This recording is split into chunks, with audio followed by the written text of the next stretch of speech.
Dear students, कल मैंने आपको अप्लाइड मैकेनिक्स के चैप्टर 3 मोमेंट में बताया था। मोमेंट क्या होता है, मोमेंट ऑफ फोर्स क्या होता है, प्रिंसिपल ऑफ मोमेंट क्या होता है, मोमेंट की यूनिट क्या होती है, पैरेलल फोर्सेस क्या होते हैं, लाइक पैरेलल फोर्सेस की प्रॉपर्टी, अनलाइक पैरेलल फोर्सेस की प्रॉपर्टी, इस बारे में बताया था। आज इसी चैप्टर में, इसी थर्ड चैप्टर में, मोमेंट वाले चैप्टर में मैं आज बताऊंगा आपको व्हाट इज वैरिग्नान थ्योरम, यानी वैरिग्नान प्रमेय किसे कहते हैं और उसको कैसे हम प्रूफ करते हैं।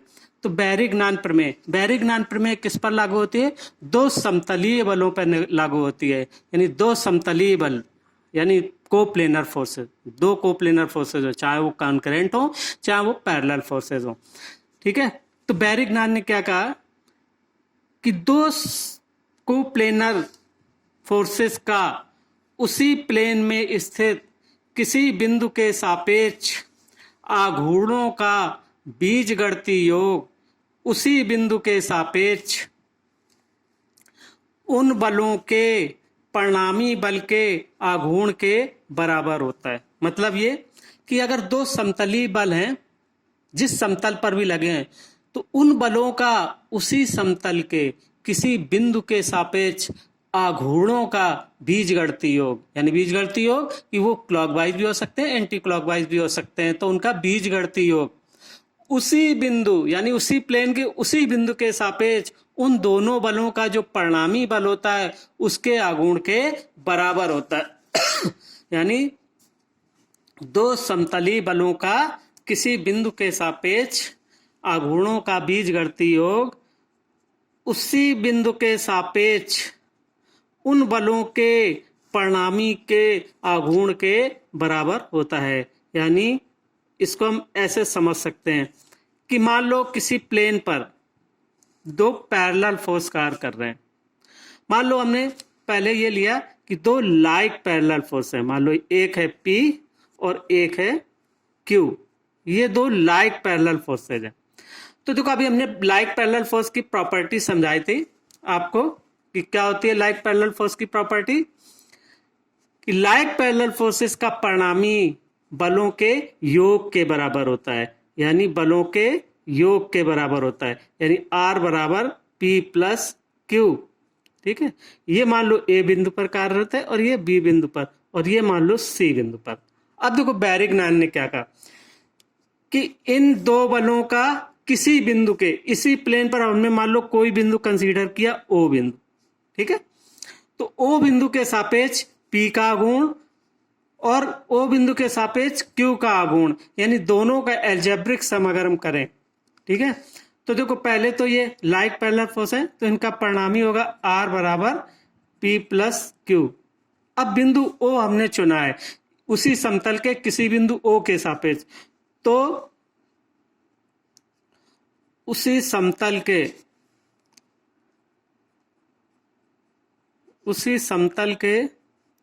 बिंदु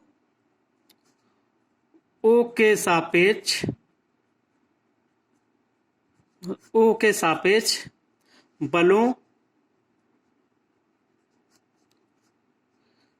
P एवं Q के आघूर्णों का बीजगणितीय योग, आघूर्णों का बीजगणितीय योग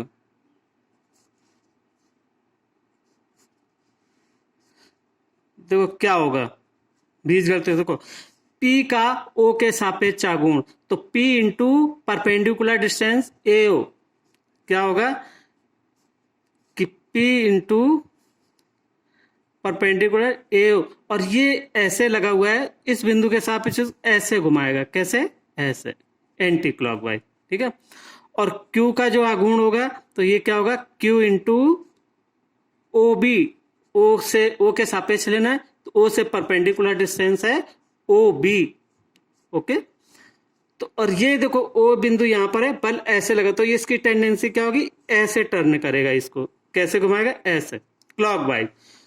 तो अब ये बीजगणितीय योग, तो वैरिग्नान प्रमेय क्या कहता है कि दो समतलीय बलों का तो समतली बलों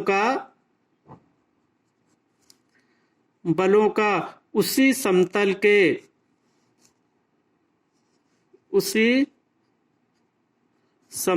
के किसी बिंदु के सापेक्ष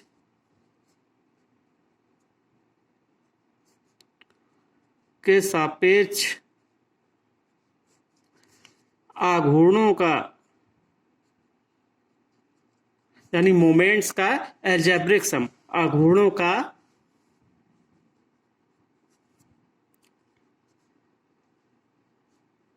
बीजगणितीय योग, जो बीजगणितीय योग लेते हैं वो किसके बराबर होता है? बीजगणितीय योग उसी बिंदु के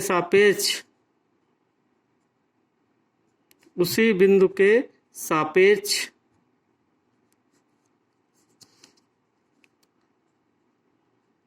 उन बलों, कौन से बलों? जो हमने अभी माने P और Q, उन बलों के परिणामी बल, जो परिणामी बल आएगा उसके आघूर्ण के, उन बलों के परिणामी बल के आघूर्ण के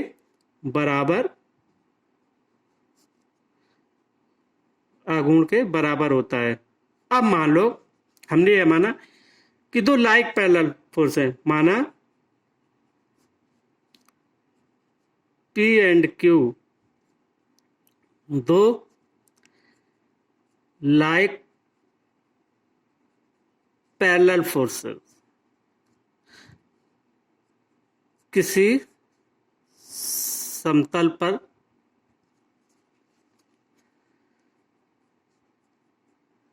कार्यरत है। अब लाइक पैरेलल फोर्स है तो इनका परिणामी क्या होगा? तो बलों का परिणामी क्या होगा? परिणामी R बराबर P प्लस Q होगा। अब हम क्या करें कि उसी समतल, यानी यही एक समतल है जिस समतल पर ये P और Q बल लगे हैं, O के सापेक्ष बलों P और Q के आघूर्णों का बीजगणितीय योग लें। तो P into AO plus Q into OB ये बराबर क्या होगा? एंटी क्लॉकवाइज को हम पॉजिटिव लेते हैं तो P इंटू होगा AO और माइनस ये हो जाएगा Q इंटू OB। ठीक है, होगा। अब देखो भाई, तुमने पैरेलल फोर्स की प्रॉपर्टी भी इसमें लगेंगी, उसी के आधार पर ये प्रूफ होगा कि पैरेलल फोर्स की प्रॉपर्टी एक तो यही थी कि लाइक पैरेलल फोर्स का परिणामी बलों के योग के बराबर होता, और लाइक पैरेलल फोर्स का परिणामी बलों के क्रिया बिंदु को मिलाने वाली रेखा के बीच में होता है, जो क्रिया बिंदु होता है परिणामी का, और इसको दो भागों में अंतः विभाजित करता है। और कैसे विभाजित करता है? P इंटू AC बराबर Q इंटू BC, यानी इस लाइक पैरेलल फोर्स में ये भी होता है। क्या होता है? तो देखो अब हम क्या करें कि P इंटू, अब इसको हम AO को क्या लिख सकते हैं? AC plus OC minus Q into OB को हम क्या लिख सकते हैं? BC माइनस OC लिख सकते हैं। देखो यहां से देख लो क्या होगा। AC को क्या AO को क्या लिख सकते हैं? AC प्लस OC, और BO को क्या लिख सकते हैं? BC माइनस OC, तो ये OB हो गया, तो हम ये लिख सकते हैं। तो अब ये क्या आ जाएगा? P into AC plus P into OC minus Q into BC minus ने अब ये प्लस हो जाएगा Q इंटू OC। ठीक है, अब देखो PAC और QBC ये लाइक पैरेलल फोर्स की प्रॉपर्टी है, तो by like parallel force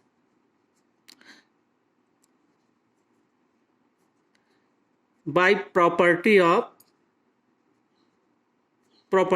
like parallel force, तो क्या हो जाएगा कि P इंटू AC ये एक प्रॉपर्टी होती है बराबर Q इंटू BC। ठीक है, तो इसके आधार पर ये दोनों कैंसिल हो जाएंगे। तो अब हमारे पास क्या बचा? तो क्या बचा? P और Q और OC। तो हम क्या करें कि OC कॉमन ले लें और P प्लस Q हो जाएगा। और P प्लस Q क्या है? ये परिणामी बल R है। P प्लस Q क्या है? R। तो ये बराबर क्या हो गया? R इंटू OC, और आर इंटू ओ सी क्या होगा, परिणामी का ओ के सापेक्ष आघूर्ण। और देखो ये पॉजिटिव आ रहा है, पॉजिटिव आ रहा है, इसका मतलब कि एंटी क्लॉकवाइज, तो देख लो एंटी क्लॉकवाइज है ही, तो इसका मतलब क्या हुआ कि ये जो है, तो ये क्या हो गया कि परिणामी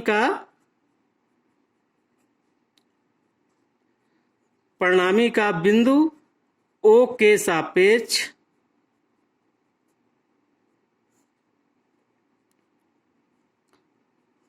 सापेक्ष आघूर्ण।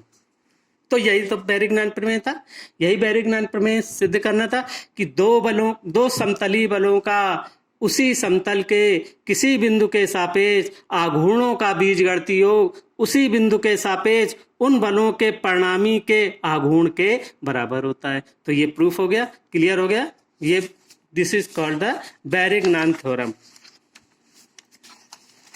अब देखो बैरिग्नान थ्योरम को हम अब इसको व्यापक रूप से हम अप्लाई भी कर सकते हैं कि यदि किसी समतल में कई बल कार्य कर रहे हो तो सभी बलों के आघूर्णों का बीजगणितीय योग उन बलों के परिणामी के उसी बिंदु के आघूर्ण के बराबर होगा। ये कहलाता है जनरलाइज थ्योरम ऑफ मोमेंट। अब इस चैप्टर में नेक्स्ट टॉपिक है व्हाट इज कपुल, यानी एक बल युग्म। तो देखो बल युग्म में क्या होता है, बल युग्म यानी जब किसी बॉडी पर दो समान और मतलब समान equal and unlike parallel forces कार्य कर रहे हो तो उनकी टेंडेंसी सिर्फ बॉडी को घूर्णन गति प्रदान करने की होती है, यानी कोई लीनियर मोशन नहीं होता है ना। तो ऐसे बलों के जोड़े मिलके एक कपुल का निर्माण करते हैं, यानी जब किसी बॉडी पर दो equal and unlike parallel forces act कर रहे हो जिनकी टेंडेंसी सिर्फ बॉडी को घुमाने की हो, तो उनके घुमाने की हो।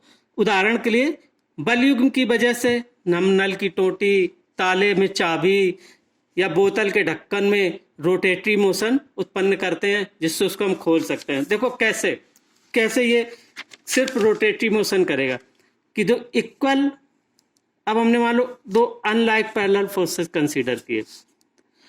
अब वो कह रहा है कि अनलाइक पैरेलल फोर्सेज होंगे तो दोनों समान है, अगर P और P तो अनलाइक पैरेलल फोर्स की प्रॉपर्टी हमने बताई थी, इसीलिए हमने पहले अनलाइक और लाइक पैरेलल फोर्स की प्रॉपर्टी आपको बता दी। जिससे अब ये क्या होगा, अगर ये बॉडी पर ऐसे लग रहे हैं तो देखो इनका परिणामी R बराबर क्या होता है अनलाइक का, दोनों के डिफरेंस के बराबर 0। तो परिणामी तो इनका होगा 0। जब परिणामी इनका 0 होगा तो क्या होगा, इनमें लीनियर मोशन नहीं होगी, लेकिन ये किसी एक्सिस के सापेक्ष या किसी के बिंदु के सापेक्ष ये ऐसे घूम सकते हैं, तो इनकी घुमाव गति हो सकती है। तो इस बलों के ऐसे जोड़े को जो इस तरीके से बॉडी पर कार्यरत हो तो उनको कहते हैं हम कपुल, यानी बल युग्म। अब इसमें एक आती है बल युग्म की भुजा। बल युग्म की भुजा क्या होती है, भुजा क्या होती है कि माना किसी पिंड के दो बिंदुओं ए तथा बी पर, ए और बी पर दो बल बराबर और असमदिश unlike and equal parallel force act कर रहे हैं PP। तो अब दोनों बलों की क्रिया रेखाएं ये चल रही हैं और इन क्रिया रेखाओं में एक हमने लंबवत रेखा खींचते हैं, यानी इनकी क्रिया रेखा ये कहीं भी एक्ट कर रहे हो। मान लो ये बल यहां पर एक्ट कर रहा था और ये बल यहां एक्ट कर रहा था, तो इनको हम बढ़ा के एक ही सीध में लाएंगे, एक परपेंडिकुलर लाइन खींचेंगे जहां पर उनके क्रिया बिंदु माने जाएंगे, यानी ये क्रिया बिंदु A और B होंगे यहीं पर है, क्योंकि हम principle of transmissibility of force के अनुसार उसी के लाइन ऑफ एक्शन पर हम कहीं भी एक्ट करता हुआ मान सकते हैं। कि मान लो एक बल इक्वल यहां लग रहा था, एक उतनी मान का यहां लग रहा था, तो हम क्या करेंगे, इसको आगे बढ़ाएंगे और इसके सामने ही लाएंगे और उतने ही मान का यहाँ पर एक्ट करता हुआ, जितना ये बल था वो यहाँ एक्ट करता हुआ मानेंगे। ये principle of transmissibility of force यानी बलों के स्थानांतरणशीलता के सिद्धांत के अनुसार होता है। तो सबसे पहला काम हम यही करेंगे, जो बल युग्म लग रहे हैं उन दोनों बलों की क्रिया रेखाओं पर एक लंबवत रेखा खींचते हैं और दोनों बलों की क्रिया रेखाओं के मध्य की लंबवत दूरी को आर्म ऑफ कपुल कहते हैं। यानी जब कपुल कब बनता है, जब दो equal and unlike parallel forces किसी बॉडी पर एक्ट करते हैं तो एक कपुल का निर्माण करते हैं, जिसकी टेंडेंसी सिर्फ रोटेटिव मोशन की होती है, क्योंकि इक्वल और अनलाइक पैरेलल फोर्स का परिणामी तो शून्य होगा, तो लीनियर मोशन नहीं होगी, केवल रोटेटिव मोशन होगी। ठीक है, तो जो बल कार्य कर रहे हैं उनके पॉइंट ऑफ एप्लीकेशन के जो मिलाने वाली लंबवत रेखा को हम आर्म ऑफ कपुल कहते हैं। अब नेक्स्ट आता है what is moment of couple. तो मोमेंट ऑफ कपुल क्या होता है कि बल युग्म बनाने वाले किसी बल और बल युग्म की भुजा के गुणनफल को मोमेंट ऑफ कपुल कहते हैं। यानी T equal to P into A B, चाहे ये पी लो चाहे ये पी, दोनों घुमाएंगे तो दोनों की लंबवत दूरी कितनी है, ए बी। तो बल युग्म बनाने वाला बल इंटू बल युग्म की भुजा, that is called the moment of couple, और इसकी इकाई क्या होती है, न्यूटन मीटर। ठीक है, इसकी इकाई होती है Newton metre.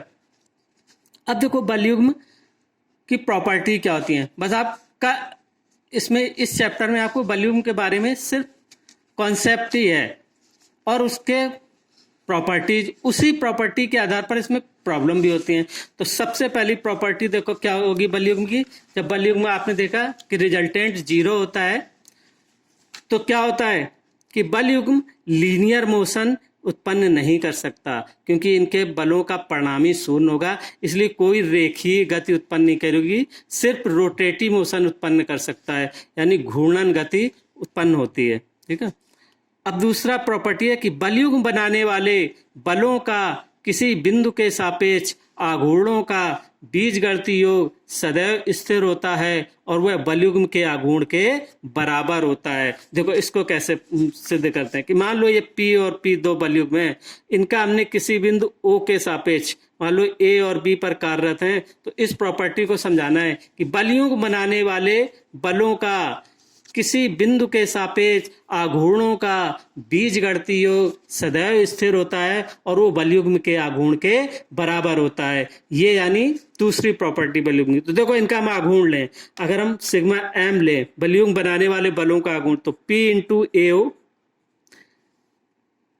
Anti clockwise plus P into O B, ये भी ऐसे घुमाएगा इसको एंटी क्लॉकवाइज, तो क्या हो गया P into A O plus O B, दोनों पॉजिटिव लेंगे तो ये बराबर क्या होगा P इंटू ए बी, हो गया ना, ए ओ प्लस ओ बी बराबर ए बी। तो देखो ये प्रॉपर्टी क्या कहती थी कि बल युग्म बनाने वाले बलों का किसी बिंदु के सापेक्ष आघूर्णों का बीजगणितीय योग सदैव स्थिर होता है और वह बल युग्म के आघूर्ण के बराबर होता है।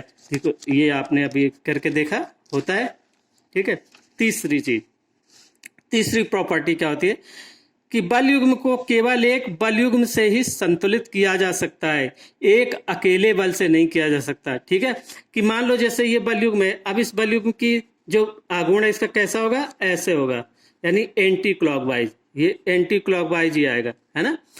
तो अगर हमें इस रोटेटिव मोशन कर रहा है तो इसको रोकना है तो हम एक इसके बल युग्म से ही रोक सकते हैं, इतने मान का एक क्लॉकवाइज मोमेंट लगा दें इस बॉडी पर, क्योंकि ये एंटी क्लॉकवाइज आ रहा है तो हम एक क्लॉकवाइज मोमेंट लगाएं तभी हम इसको बैलेंस कर सकते हैं, एक अकेले बल से बैलेंस नहीं कर सकते।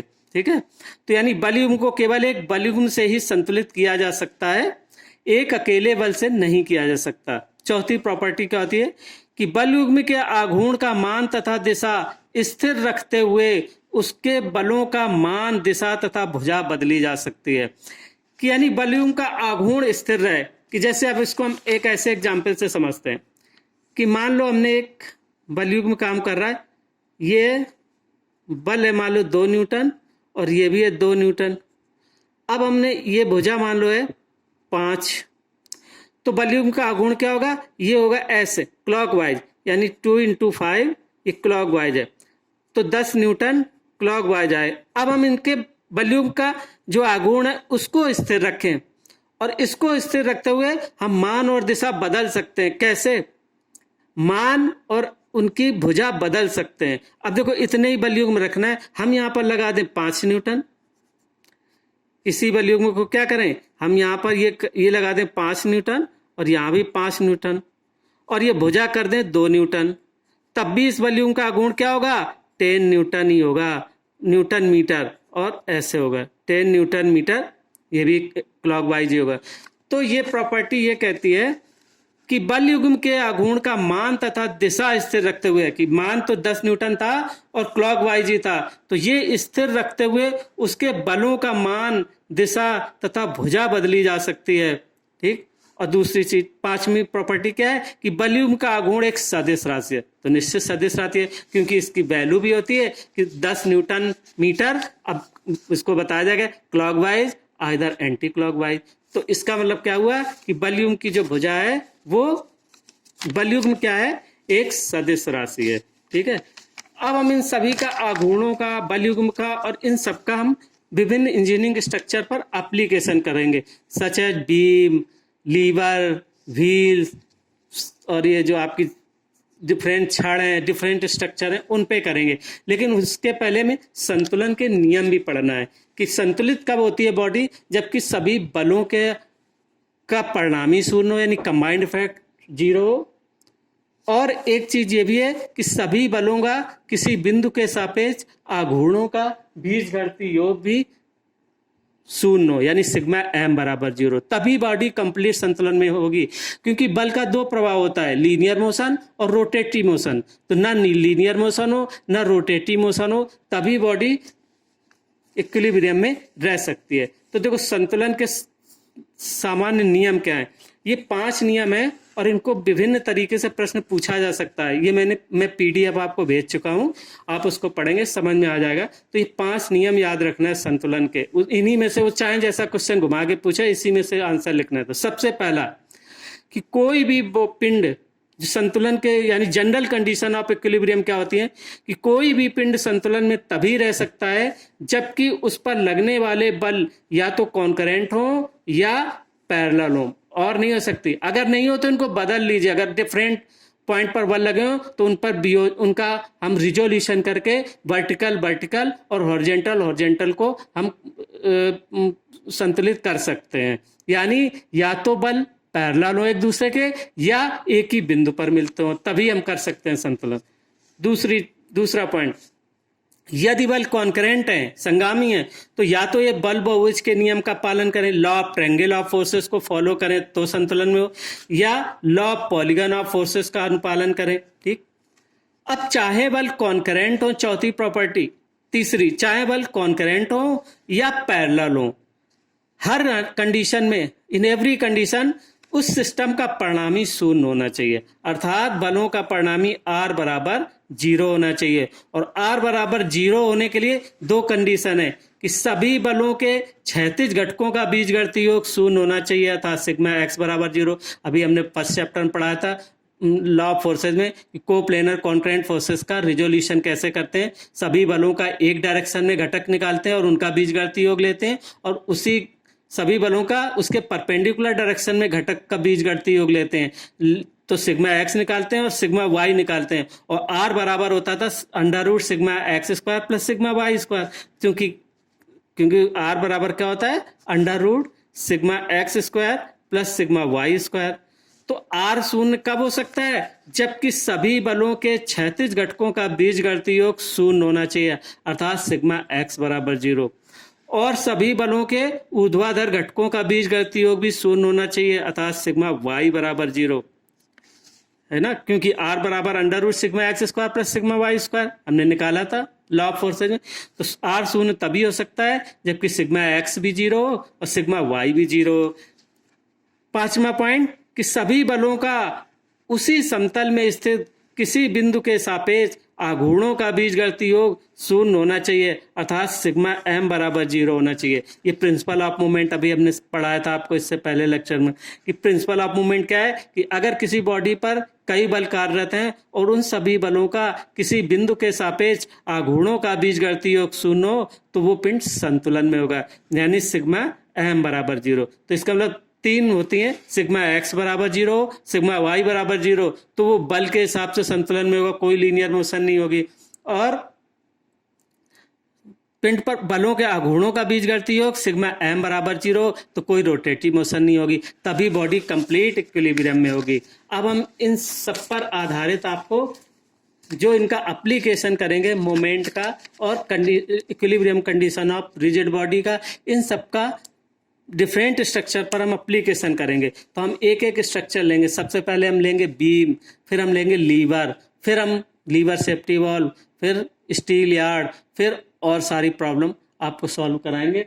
इसी आधार पर आज के लेक्चर में सिर्फ इतना ही। और इस लेक्चर को, इस वीडियो को देखने के बाद आप अपने कमेंट बॉक्स में ही अटेंडेंस भेजने की कृपा करें। Okay, thank you.